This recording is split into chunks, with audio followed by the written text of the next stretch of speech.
Hi, my name is Chris, and I want to talk about food sovereignty. So, what is food sovereignty? First of all, it's a term that was coined in 1996 during the World Food Summit by La Via Campesina, an organization that attempts to mobilize and advocate for agrarian reform in peasant territories and provide training on agroecological production methods.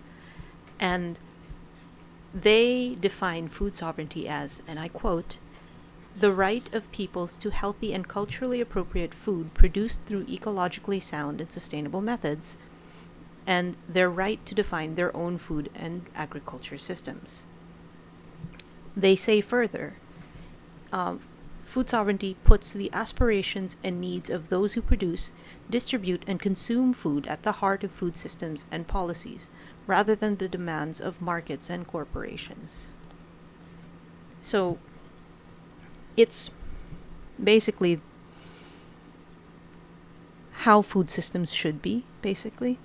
Like, the thing with the way that food is produced nowadays, we don't notice it because food is such an everyday thing, but so much of it, so much of it is produced for profit instead of, you know, to eat, which is what people do with food. But instead, you've got factory farming, for instance, which is one, inefficient, but also two, makes it also makes things really easy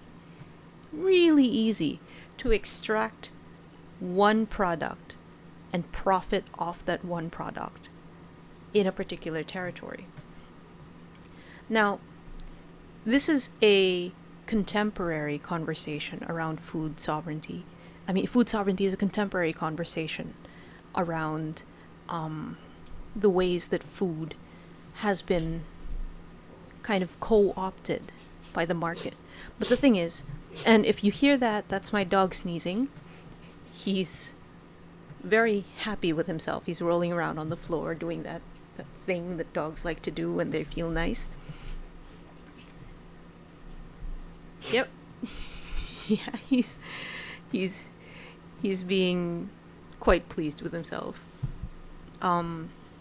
Anyway, back to food sovereignty and how the definition is, yes, a contemporary definition, but it can apply backwards to other kinds of food security.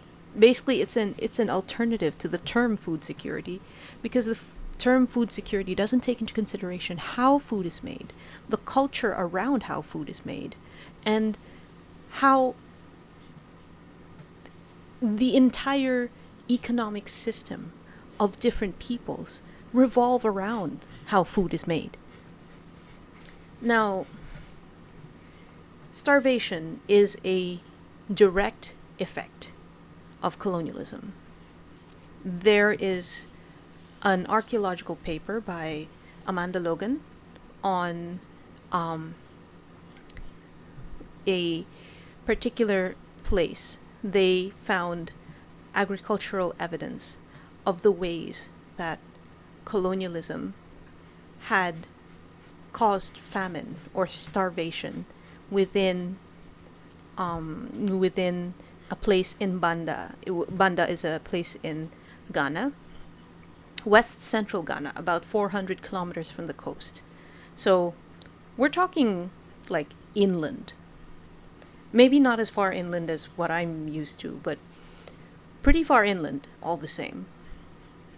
And according to that paper, generally, from the 1450s, there was archaeological evidence of complex crafts and long distance trade. What does that mean? That people had the bandwidth to do different kinds of activities, to make different kinds of art, to craft, as well as to travel and to interact with different cultures and different places. But by the 1770s, when there was a drought, things became simpler, but there was still regional trade.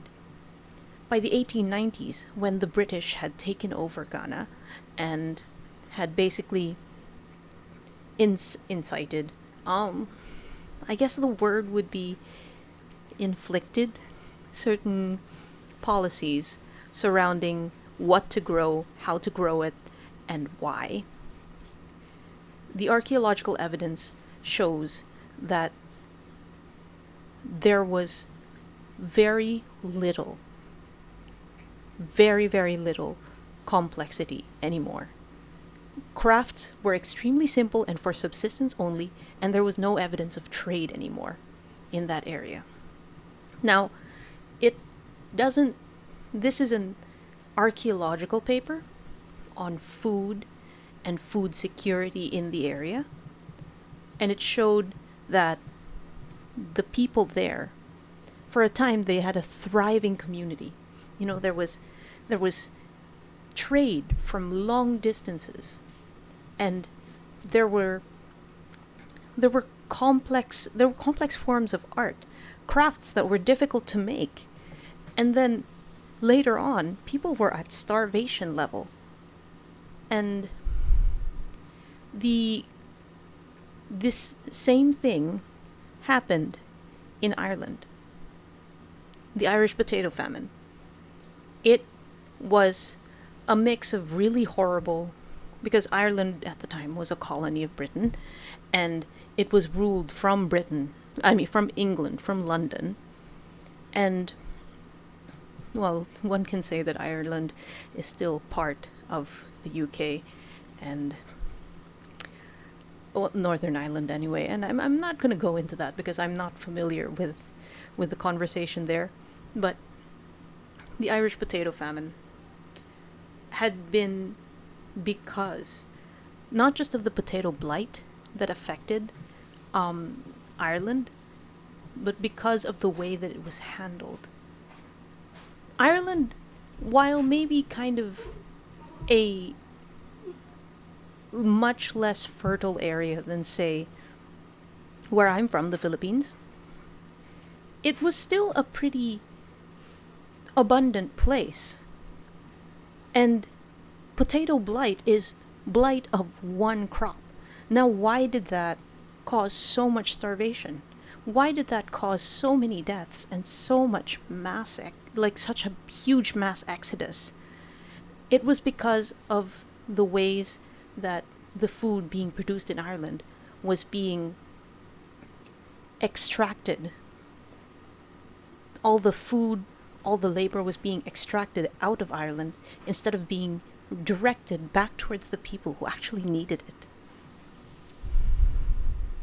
Now, the core of this issue lies in the fact that the land in the global south was being used for the benefit of external entities. Like in the case of Ghana, it was the English. In the case of Ireland, it was also the English. I have other cases in mind, but I'm blanking on them right now.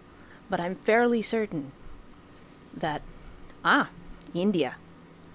The slightly more recent example would be what happened in the 1940s. There was an enormous, horrible drought. I'm blanking on the name of that drought that happened in the 1940s, but it killed millions. And again, it was the British. Why? Because the British Empire, the sun didn't set on the Union Jack for a while, and it did a lot of harm.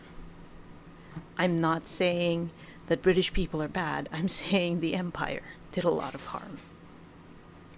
And it caused widespread starvation, death, and suffering, the immiseration of literal millions across the globe because of their policy of producing for export, producing to enrich people in the global north, enrich people in the central, in the core that was England, possibly even the core that was just London. And similar things happened in Spain. Similar things happened with oh my God, the fucking Congo, Belgium. Oh God, I can't even speak of the horrible things that King Leopold did to the peoples in Belgium. And here's my cat. Hello. He wants to be involved, and he also wants me to stop talking about Belgium because, well, it's one of those things that requires a trigger warning. And yes, okay. But essentially, the entire focus of King Leopold's personal fun times with the Congo was the production of rubber. And it killed so many people. And I have my own issues with Joseph Conrad's Heart of Darkness, but it is a fairly good report of how people were tortured, murdered, and pretty much exterminated for the sake of financial gain for one motherfucker. You know? King Leopold, I hope people are pissing on his grave. That's how horrible a human being he was. But back to that thing I was talking about. Colonizers, manufacturing scarcity for colonized communities so that there will be abundance in their home metropoles for them to profit from. This is not I'm not talking out of my ass, basically. There's evidence for it. And colonialism, aside from destroying cultures, aside from erasing economic systems and recreating them in the image and likeness of the almighty metropole that was the global north, or not in the image and likeness, but in the service of, there's a very distinct difference there, in the service of the metropole in the global north. They destroyed local economies and forced people into growing things and producing things to enrich people in the global north. And that has not changed up to this day. And it generally, small scale and subsistence farmers can feed their communities very well, particularly if their methods of farming are mixed, and also if their methods of farming have a deep connection with their environment, the ecology there, the soil, the weather.